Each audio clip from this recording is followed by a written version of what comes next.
Texas, I've officially filed to become your next congresswoman. So the choice is yours. Vote for me so we can kick every dirty Muslim out of Texas. For me, this is just an election. But for you and your daughter, this is your life.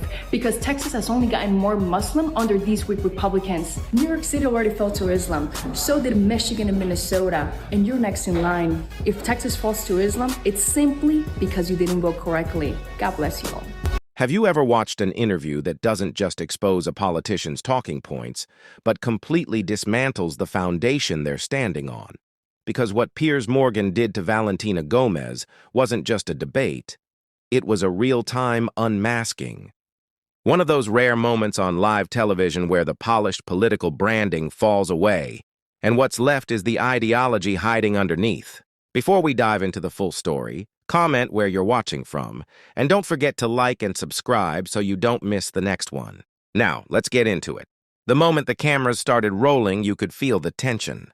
Gomez walked in with a carefully packaged message, a message built on fear, suspicion, and a narrative that tries to turn ordinary people into targets. But Piers didn't let it slide. He didn't soften his questions, he didn't dance around her framing. He pressed, he challenged, and little by little, the polished talking points began to crack. And that's when the real story emerged. What Gomez tried to present as straightforward political commentary quickly unraveled into something far more unsettling. You could hear it in the tone, in the choice of words, in the way she leaned on stereotypes instead of facts. Piers simply held up a mirror, and in that reflection, the audience saw the unfiltered rhetoric for what it was. This wasn't just a clash of opinions, it was a revealing moment, the kind where the justifications fall apart, the rehearsed lines lose their shine, and the deeper mindset becomes impossible to ignore.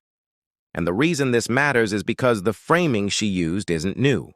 It's the same framing that has historically been weaponized to create suspicion, to fuel fear, and to justify discrimination. So in this breakdown, we're going to look not only at what she said, but at the emotional and political strategy underneath it. Because when rhetoric like this goes unchallenged, it doesn't just shape conversations, it shapes consequences. Stay with me. This one matters. Republican congressional candidate ValentinaGomez, who's listening in and joins us shortly, posted this. Texas, I've officially filed to become your next congresswoman. So the choice is yours. Vote for me so we can kick every dirty Muslim out of Texas. For me, this is just an election. But for you and your daughter, this is your life. Because Texas has only gotten more Muslim under these weak Republicans. New York City already fell to Islam. So did Michigan and Minnesota. And you're next in line. If Texas falls to Islam, it's simply because you didn't vote correctly. God bless you all. You were laughing as you were listening there. Many people have not been laughing at your video, particularly at phrases like "vote for me so we can kick every dirty Muslim out of Texas." If you had a Muslim candidate in Texas saying "vote for me so we can kick every dirty Christian out of Texas," you would rightly, I imagine, be outraged at that. Why do you think it's acceptable to use a phrase like "so we can kick every dirty Muslim out of Texas"? Good morning, Piers. And since you didn't have the decency of introducing me correctly, I'll happily do it. Good morning to all of my beautiful people in England. Hello to all of my lads in the UK. Last time I was there, I had an amazing time. I'm ValentinaGomez. I will be the next congresswoman for the state of Texas, and I'm a warrior of the one true King Jesus Christ. And England and Piers, the United States and England was built by white Christian men that follow Jesus Christ, not by a bunch of Mohammeds. So let's get that cleared out right away. Right. You haven't answered my question. Why do you, if it was the other way around, you would be rightly outraged. Why do you think it's acceptable as somebody running for office in the United States to be so blatantly, why would you be so blatantly hateful towards one group of people? You call it hateful and bigotry and racist and all of that garbage. I call it the truth. America is a Christian nation. These Muslims come to Christian nations, burn our churches, rape our women, shoot our American soldiers point blank, killing one of them in broad daylight, then chanting Allahu Akbar. Piers, my brother is a National Guardsman. He literally puts himself on the line for this nation. So yes, these dirty Muslims have no place in America and have no place in England. But as you speak, you see, I'm just seeing a brazen Islamophobe. And people say that phrase doesn't exist. It and I'm sure you find it funny, but I think you can make perfectly pertinent points about what's happened here without descending into such vile hatred towards an entire religion. And there are 5 million Muslims in the United States. Why would you want to categorize them in such a grotesque manner? Oh, and those 5 million Muslims should definitely go back to their 56 Muslim nations. And let's get something very clear right now in your little show, Piers. I don't fear the groomers. I don't fear the pedophiles. I don't fear the corrupt politicians. And I definitely do not fear the dirty Muslims. Let me bring in... Can I jump in here real quick? Yeah, you can, yeah. No. I mean, we should be clear about the fact. I mean, sure, Valentina is just a bigot, plain and simple, engages in the worst kinds of bigotry imaginable. But it's worth noting that she's fundamentally un-American, because the American Constitution says that you cannot discriminate against people based on religion. That is pretty clear.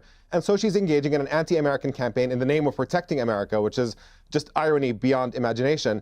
So yes, she's a charlatan. She doesn't know what she's talking about. You can tell by looking at her that her IQ hovers around room temperature. To me, the real scandal is not engaging with her directly because she's beneath taking seriously. But the problem is with the GOP, that you have a major party in this country having a candidate running under its flagship, engaging in this kind of really incredibly hateful, incendiary rhetoric, and they do nothing about it.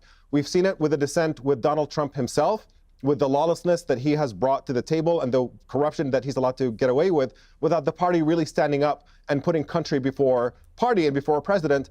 And you can see that slippery slope now leading to this level, where you have just a complete hateful clown like this person representing that party without the party objecting to it. Yeah, you know what? Leading us towards a very, very dark place in this country. I actually completely. All right. I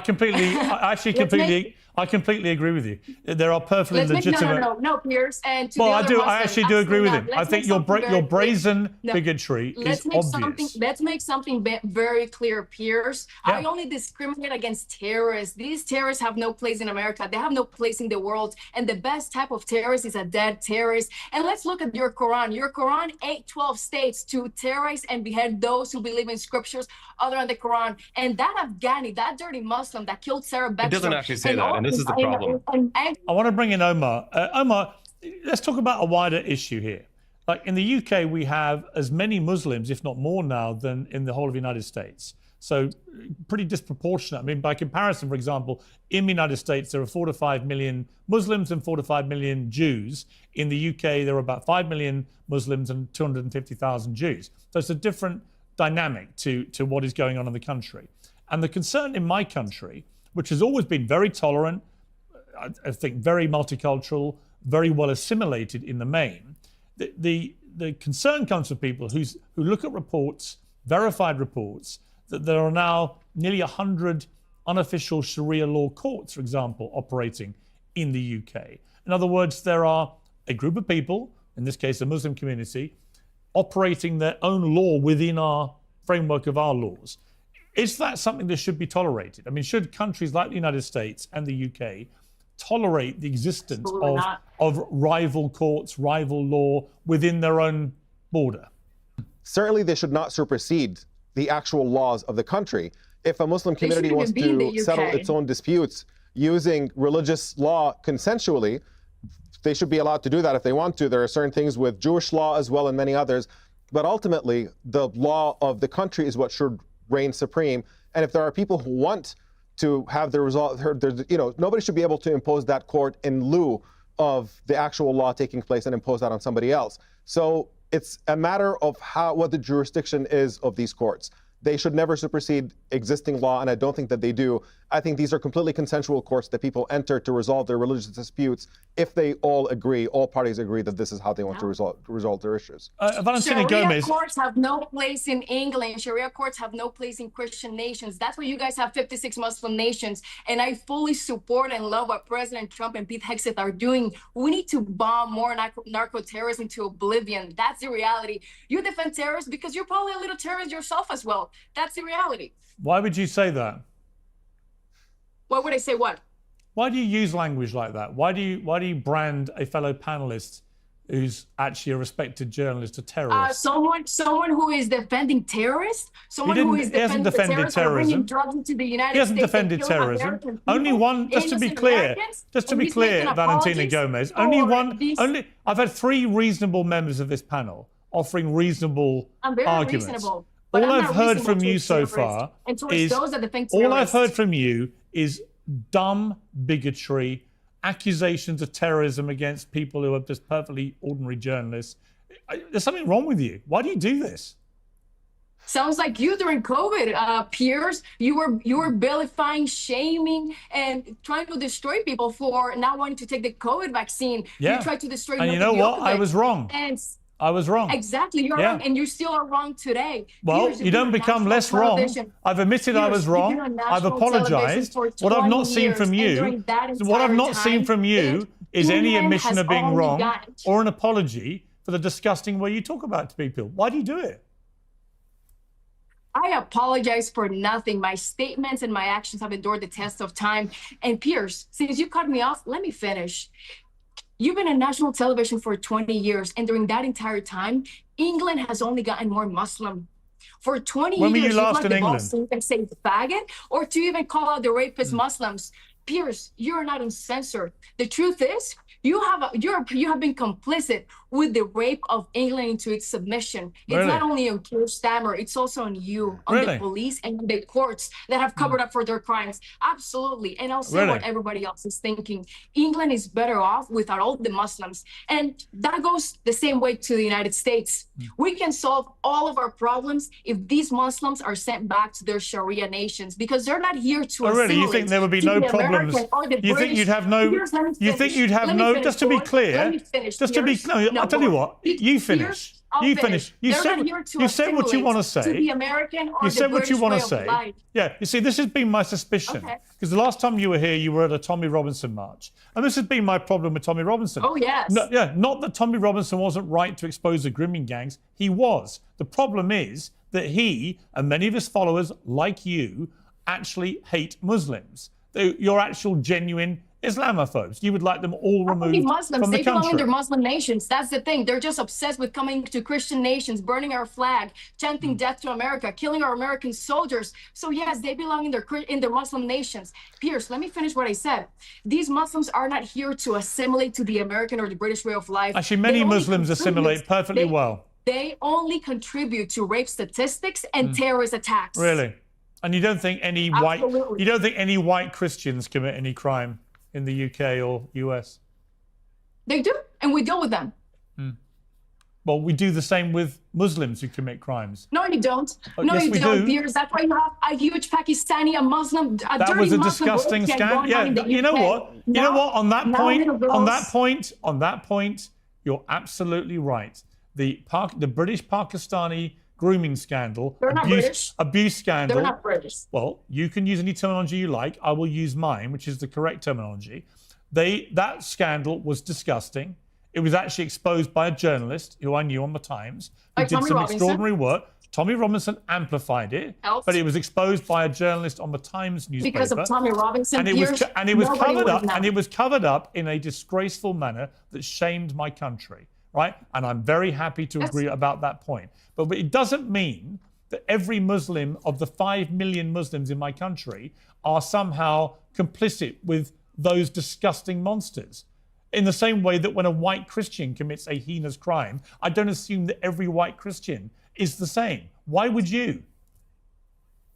Piers, you can take the Muslim out of a terrorist nation, but you cannot take the terrorism out of a Muslim. And give me one example of a Christian committing a terrorist attack right now. Well, against Muslims. Let me ask you then: when the UK and the United States illegally invaded Iraq in 2003, I waged a campaign against that. So, what would you say about that illegal invasion of a Muslim country? Muslims are killing Christians in Nigeria, Piers. Right. So I didn't ask you about Nigeria. I asked you about Iraq.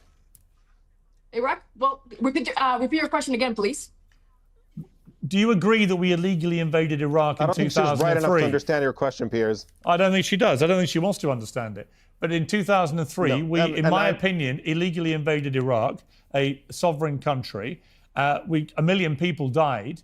It created ISIS, which then wreaked mayhem for 2 decades, and was a stain on my country and on the Prime Minister Tony Blair, who I think should have been held up in a court of law over what happened under my name and the name of the British people. But do you care about that? There's something especially unsettling about watching ValentinaGomez step onto a national platform and try to disguise hostility as a spiritual mission. She speaks with this calm certainty, as if labeling an entire community with degrading language is just another routine part of political debate. And what makes it even more jarring is the confidence behind it. The way she delivers those lines as though severity equals strength, as though diminishing millions of people somehow elevates her argument. But let's be completely clear. There is nothing courageous about targeting ordinary families who have done nothing wrong. There is no heroism in aiming downward, no moral victory in taking a faith that millions cherish and turning it into a political wedge. The moment she repeats that phrase, the one she claims is justified by faith, the atmosphere changes. Not because it's bold, not because it's provocative, but because it reveals how narrow and disconnected her worldview truly is. Because when she speaks, she's not talking about abstract theory. She's talking about real people, Muslim Americans and Muslim Brits who are parents, students, service members, neighbors, people who contribute to their communities just like anyone else. Piers asks her the simplest hypothetical. How would she react if a Muslim candidate went on TV and said, "Kick every Christian out of Texas"? The question is straightforward, and yet she can't answer. She sidesteps it completely. And the reason is obvious, because that mirror reflects a contradiction she doesn't want to see.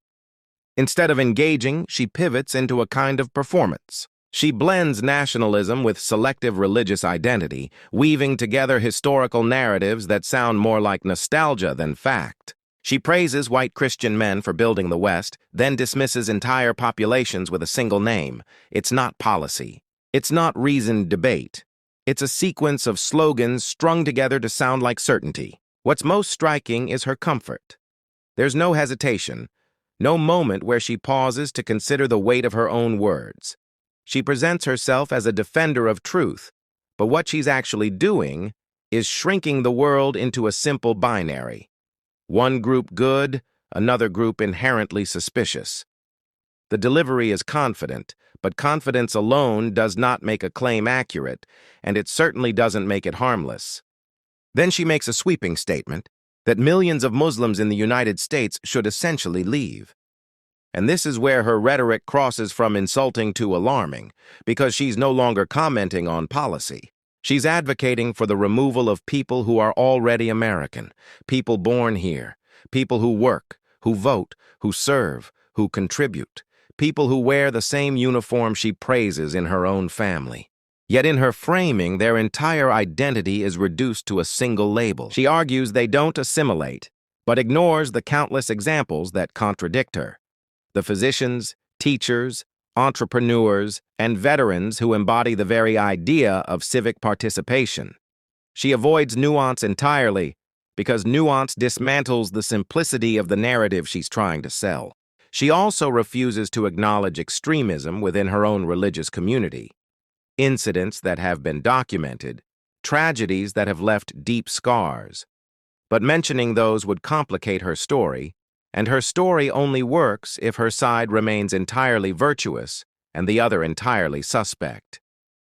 So instead, she lashes out at critics, accusing them of defending wrongdoing simply because they're challenging her generalizations.